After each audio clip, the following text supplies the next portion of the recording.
আল্লাহু আকবার।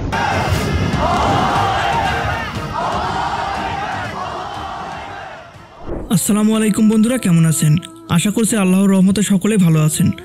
আজ আপনাদের মাঝে নিয়ে এসেছি ওমর বিন আল খাত্তাব সিরিজের দ্বিতীয় পর্ব। আমি আব্দুল্লাহ আপনাদের মাঝে আছি, তো কথা না বাড়িয়ে চলুন শুরু করি। দ্বিতীয় পর্বের প্রথমে দেখানো হয় আবু জাহেল এবং তার সাথীদের। তারা হযরত আবু বকর রাদিয়াল্লাহু তাআলা আনহুকে জিজ্ঞেস করে, আজকাল আপনার দেখাই তো পাওয়া যায় না, কোথায় থাকেন আপনি? বলে রাখি, এই সময় আবু বকর রাদিয়াল্লাহু তাআলা আনহু ইসলাম ধর্ম গ্রহণ করেছেন। তিনি এখন মুসলিম, তাই তিনি আর আবু জাহেলের মজলিসে যুক্ত হন না। আবু বকর রাদিয়াল্লাহু তাআলা আনহু আবু জাহেলের কথায় উত্তর দেন যে তিনি একটু ব্যস্ত থাকেন, তাই তাদের সাথে মজলিসে যুক্ত হতে পারছেন না। যেহেতু মুসলমানদের সংখ্যা অনেক কম, তাই বর্তমানে মুসলিমরা তাদের নিজেদের পরিচয় প্রকাশ করছিল না। এর একটু পর ওমর সেখানে আসেন আর আবু জাহেলের সাথে দেখা করেন, কারণ এখন পর্যন্ত তিনি মুসলিম হননি। তাছাড়া আবু জাহেল সম্পর্কে ওমরের মামা ছিলেন। এরপর ওসমান মক্কার সর্দারদের মজলিসে যাওয়ার জন্য হযরত আবু বকর রাদিয়াল্লাহু আনহুকে ডাকতে আসেন। সেখানে কিছু একটা নিয়ে আলোচনা করা হবে। বলে রাখি, এখন পর্যন্ত ওসমান ইসলাম ধর্ম গ্রহণ করেননি। আবু বকর রাদিয়াল্লাহু তাআলা আনহু মজলিসে যাওয়ার পরিবর্তে ওসমানকে সঙ্গে নিয়ে নবীর কাছে নিয়ে যান। যেহেতু তারা আগে থেকেই ভালো বন্ধু ছিলেন, তাই ওসমান আবু বকর রাদিয়াল্লাহু তাআলা আনহুর কথা মেনে নেন। এরপর ছোট বালক হযরত আলী রাদিয়াল্লাহু তাআলা আনহু তার বাবা আবু তালিবকে বলেন তিনি ইসলাম ধর্ম গ্রহণ করেছেন। আবু তালিব তার ছোট ছেলের মুখ থেকে এসব শুনে অবাক হয়ে যান এবং ইসলাম ধর্ম সম্পর্কে আরও বিস্তারিত জানতে চান। বিস্তারিত শোনার পর তিনি বলেন, কখনো তোমার ভাই মুহাম্মদ সাল্লাল্লাহু আলাইহি ওয়াসাল্লামের রাস্তা ছেড়ে দিও না, কিন্তু এসব বিষয় এখনই কাউকে বলতে যাবে না, তাহলে তোমরা বিপদে পড়বে। এরপর ওমর তার মামা আবু জাহেলের সাথে দেখা করতে আসেন। নবীর বিষয়ে নিয়ে কথা বলতে থাকেন। বলেন, তাকে না থামালে সকলে ধীরে ধীরে মুসলিম হয়ে যাবে, আমাদের কিছু একটা করা উচিত। তখন আবু জাহেল বলে, যেহেতু তারা চুপি চুপি দাওয়াতের কাজ করছে, তাই আমরা তাদের বিরুদ্ধে এখনই কিছু করতে পারবো না। যদি তাদের বিরুদ্ধে এখনই কিছু করি, তাহলে বনি হাশিম কাবিলা তার প্রতিশোধ নিতে পারে। এভাবে গোপনে দাওয়াতের কাজ পরবর্তী 3 বছর ধরে চলতে থাকে। এতে করে মক্কার অনেক লোক মুসলিম হয়ে যায়।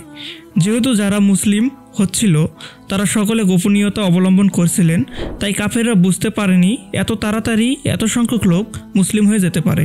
যেহেতু তখন মুসলিমদের সংখ্যা কিছুটা বৃদ্ধি পেয়েছে, তাই নবী কিছু লোককে প্রকাশ্যে নামাজ পড়তে বলেন, আর তার ইমামতি করছিলেন সাদ বিন আবি ওয়াক্কাস। কিন্তু তাদের নামাজ পড়তে দেখে আবু সুফিয়ান, সে রেগে গিয়ে মুসলিমদের উপর আক্রমণ করে। মুসলিমরাও পাল্টা আক্রমণ করে। মুসলিমদের সাথে না পেরে আবু সুফিয়ান সেখান থেকে পালিয়ে যায়। এরপর আব্দুস সাম কাবিলার নেতা আবু সুফিয়ানের সাথে দেখা করতে আসে। যেহেতু আবু সুফিয়ান তার মেয়ের জামাই ছিল, সে আবু সুফিয়ানকে বলে, যতক্ষণ পর্যন্ত মুসলিমদের নবী আমাদের জন্য ঝামেলা হয়ে না দাঁড়াচ্ছে, ততক্ষণ পর্যন্ত আমাদের তার বিরুদ্ধে না দাঁড়ানোই উচিত হবে, না হলে আমাদেরই ক্ষতি হতে পারে। আর যদি অবস্থা এমন হয়ে যায় মুসলিমরা আমাদের জন্য বিপদ হয়ে পড়ে, তাহলে কুরাইশদের সকল কাবিলা মিলে তাদের বিরুদ্ধে লড়াই করব। এরপর দেখানো হয় হযরত বিলাল রাদিয়াল্লাহু তাআলা আনহুকে। তিনি ইতিমধ্যে ইসলাম ধর্ম গ্রহণ করেছেন, কিন্তু তিনি ছিলেন উমাইয়ার দাস। উমাইয়া তাকে একজন কুস্তিগিরের সাথে কুস্তি লড়তে পাঠিয়ে দেয়, যদিও বিলাল রাদিয়াল্লাহু তাআলা আনহু তা করতে চাচ্ছিলেন না। ফলাফল বিলাল রাদিয়াল্লাহু তাআলা আনহু ওয়াসির কাছে হেরে যান। এসব কিছু ওমর দেখছিলেন। বলে রাখি, এই ওয়াসি উহুদের যুদ্ধে নবীর চাচা হযরত হামজাকে মেরে ফেলেন, যা আমরা সামনের এপিসোডগুলোতে দেখতে পাবো। লড়াইয়ে হেরে যাওয়ার কারণে উমাইয়ার সকলের সামনে বিলাল রাদিয়াল্লাহু তাআলা আনহুকে অপমান করে সেখান থেকে চলে যেতে বলেন। এরপর নবীর চাচা আবু তালিব বনু হাশিম গোত্রের লোকদের বলেন, আমি সবসময় আমার ভাতিজার সাথে ছিলাম, এখনও আছি এবং সবসময় থাকব। তিনি যে দিনের কথা বলছেন তা সত্য, আপনারা চাইলে তার কথা একবার শুনে দেখতে পারেন। তখন নবীর আরেক চাচা আবু লাহাব সেখানে এসে লোকজনকে ভয় দেখায়, আমরা বনু হাশিম গোত্রের লোকজন যদি মুসলমানদের সাহায্য করি, তাহলে পুরো আরব সকল গোত্র আমাদের বিরুদ্ধে চলে যাবে। এরপর আবু তালিব সকলের উদ্দেশ্য করে বলেন, আমি যতদিন আছি কেউ আপনাদের কিছু করতে পারবে না। এভাবে দিনের পর দিন মুসলমানদের সংখ্যা বাড়তেই থাকে। অন্যদিকে ওমরকে দেখানো হয় তিনি অনেক রেগেছিলেন, কারণ মুসলিমদের সংখ্যা বেড়েই চলেছে। আর এভাবে চলতে থাকলে খুব শীঘ্রই কুরাইশদের মধ্যে একটি যুদ্ধ বেঁধে যাবে। তখন সকল আরবের লোকেরা বলতে থাকবে, কুরাইশ যোগ্য কোনো কাবিলাই না, তারা তো নিজেদের মধ্যে যুদ্ধ করে, তার ফলে হারাম শরীফ তাদের হাতছাড়া হয়ে যেতে পারে। আপনাদের বলে দেই, তখনকার দিনে কাবা শরীফের দায়িত্ব ছিল কুরাইশ গোত্রের উপর। যেহেতু কুরাইশরা হারাম শরীফ দেখাশোনা করত, তাই পুরো আরবের লোকদের মধ্যে তারা ছিল সবথেকে উচ্চমানের। আর হারাম শরীফের কারণে এখানে অনেক দেশ থেকে লোকজন ইবাদত ও বাণিজ্য করতে আসতেন।